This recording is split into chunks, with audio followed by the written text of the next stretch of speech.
15 years later, I finally had the last word. 15 years of marriage. 15 years of relentless dedication to my career.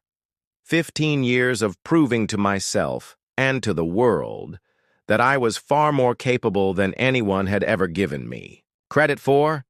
And yet in all those years, I never expected my past to resurface in the most unexpected way. Rachel and I arrived at the Grand Arcadia Hotel's ballroom, where Young Tech Corps was celebrating its 50th anniversary. As I adjusted my tie, a subconscious gesture of self-assurance, Rachel stepped gracefully out of the car, her champagne-colored dress shimmering under the golden glow of the entry lights. She looked elegant, composed, completely unaware of the storm that was about to unfold. Inside, the room buzzed with polished professionals, investors, executives, and industry leaders. Laughter, polite conversations, and the clinking of glasses filled the air. I was just preparing to greet a senior board member when I heard a voice I hadn't thought about in years. A voice laced with the same arrogance and condescension that had once made me feel small. I turned, and there she was, Olivia. The last time I saw her, she had walked out of our tiny apartment, leaving behind nothing but a bitter farewell and a smug sense of self-importance. Now, she stood before me, dressed in an impeccably tailored black outfit, looking every bit the polished professional. But her eyes? They still held that same superiority. Beside her stood a man who looked like he had stepped straight out of a corporate magazine, tall, groomed, exuding self-importance. Without so much as a glance my way, he offered Olivia a drink before finally acknowledging my presence. Olivia smirked, saying my name like it was a relic from a past she had long outgrown. "I can't believe you're here," she said, amusement dancing in her tone. Rachel, always my unwavering support, sensed the tension. She stood by my side, silent but steady. Her fingers brushed mine, a quiet reassurance. Olivia chuckled. "I assumed you'd still be working in some factory or trade job. Didn't expect to see you at an event like this. Or are you someone's plus one? Maybe working the event?" She still thought I was the same man she had left behind. The man beside her, her husband Nathan, finally spoke, his voice dripping with condescension. "It takes a lot of skill to thrive in a corporation like this. Not everyone is cut out for it." They were basking in their perceived superiority, convinced I was still clawing my way up some unattainable ladder. I let the moment stretch before delivering my response. "Nathan's unemployment begins tomorrow." Silence. The words landed like a thunderclap. Olivia's confident smirk faltered. Nathan's amusement vanished. "Excuse me?" Olivia scoffed. "Michael, are you serious? Do you even understand what you're saying?" Nathan chuckled, shaking his head. "This guy has jokes." Rachel simply smiled. She already knew. I shrugged, adjusting my cufflinks. "I suppose tomorrow will be the first time we find out." For the first time that evening, Olivia was no longer in control of the conversation. And judging by the tension in Nathan's jaw, he knew it too. What they didn't know, what they hadn't even considered, was that I wasn't the man they remembered. The journey had been long, brutal even, but every step had brought me here. And they, Olivia and Nathan, were about to realize just how far I had come. I heard Olivia whisper, "He's bluffing." Then came the voice over the microphone. "Ladies and gentlemen, we are honored to introduce the new CEO of Young Tech Corps, Michael Carter." Nathan froze. Olivia went pale. I turned away from them without another word and strode toward the stage. Applause erupted.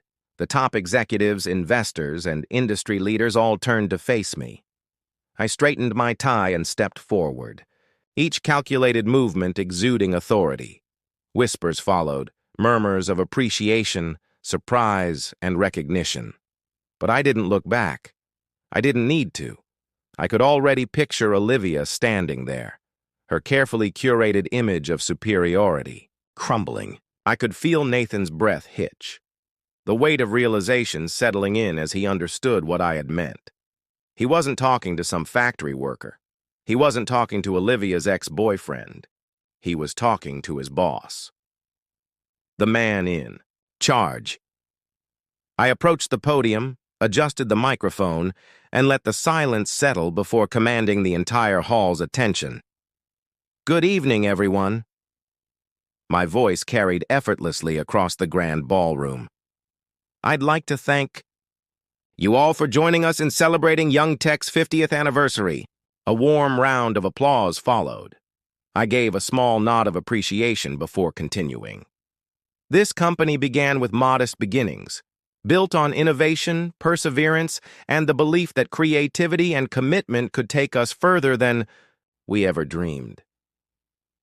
For a brief moment, my gaze flickered toward Nathan and Olivia. They were frozen in place, their faces pale. "I know this," I continued, my tone steady, "because I experienced it myself." A hush fell over the crowd. When I first entered this industry, I wasn't sitting in an office wearing a suit. I was on the production floor, learning from the ground up, not just how to build a product, but how to build a company. I noticed some of the senior executives nodding, those who had been with Young Tech long enough to know my story. They understood. I wasn't just another CEO in a tailored suit. I had earned my place. I let a brief pause linger before delivering the next blow. And that is why I take leadership extremely seriously. I believe this company's core values, integrity, respect, and dedication to excellence, must be upheld by all who represent it. Another silence. Time for the final strike. "I have a crucial announcement before we continue tonight's festivities." I turned slightly, addressing the entire room, though my words were meant for one man. "Starting tomorrow, the corporate strategy department will have a new chief." Gasps rippled through the audience. A single name murmured across the room: Nathan Reynolds. His tenure was over. I caught a glimpse of him stumbling back a step, his fingers gripping the back of a chair as if his legs might give out beneath him. His face drained of color. Beside him, Olivia's jaw fell open, her panic barely concealed. She turned to Nathan, searching for something, anything, that would salvage the moment. But there was nothing. Nathan was finished. The arrogant smirk he had worn all evening had vanished. In its place, pure, unfiltered disbelief. His jaw tightened, his fists clenched. He was trying desperately to maintain his composure. But I was calm, unbothered. Because this wasn't revenge. This was justice. I continued addressing the crowd, seamlessly shifting into the next segment of the evening. I acknowledged my team, spoke about Young Tech's future, and expressed gratitude to those who had shaped this company. Nathan was no longer part of that future. As soon as I left the stage, the whispers began. Executives exchanged knowing glances. The entire atmosphere of the room had shifted. I barely had time to take a sip of my champagne before I felt him storm toward me. Gone was the smug condescension. In its place, desperation. "You can't do this," he hissed in a low, frantic whisper. His voice trembled. "I have a contract." I tilted my head, meeting his eyes with a level stare. "You have nothing." Nathan blinked. He hadn't expected indifference. He had expected a fight. I continued. "Your contract is subject to review. You've mistreated employees, disregarded policies, and underperformed on key objectives. Should I go on?" His nostrils flared. He had no defense. Then Olivia stepped in. "Michael," she purred, attempting a smile. "Let's be reasonable. We've been friends for years. Maybe we can work something out." I met her gaze, unimpressed. "I don't do business with people who despise me." Her smile faltered. Coolly, I added, "You made your decision a long time ago." For the first time that night, her polished mask cracked. She had left me years ago, certain I would never amount to anything. And now she was watching her past mistake unfold in real time. Nathan glanced around the room, his chest rising and falling rapidly as realization sank in. People were watching, whispering. His fall was happening right in front of them, and there was nothing he could do to stop it. "You think this makes you better than me?" He spat bitterly. I grinned. "No, Nathan, I don't think." I turned and walked away, because men like him, they weren't worth my time. Nathan had spent years at the top, surrounded by people who fed his ego, convinced that his position made him untouchable. But power isn't about status. Power is about building, innovating, leading, and Nathan had done none of those things. As I continued shaking hands with investors, Nathan stood motionless in the middle of the ballroom, drowning in public shame. And when I left the party, Nathan Reynolds was no longer relevant. His career crumbled overnight. The same executives and investors he once bragged about knowing wouldn't return his calls. His luxury lifestyle, gone. His expensive car, sold. His high-rise apartment, foreclosed, because he had built nothing. And when everything was taken away, he had nothing left. As for Olivia, she tried to latch on to another wealthy man. But in business circles, her name had become a joke. And me? I kept building.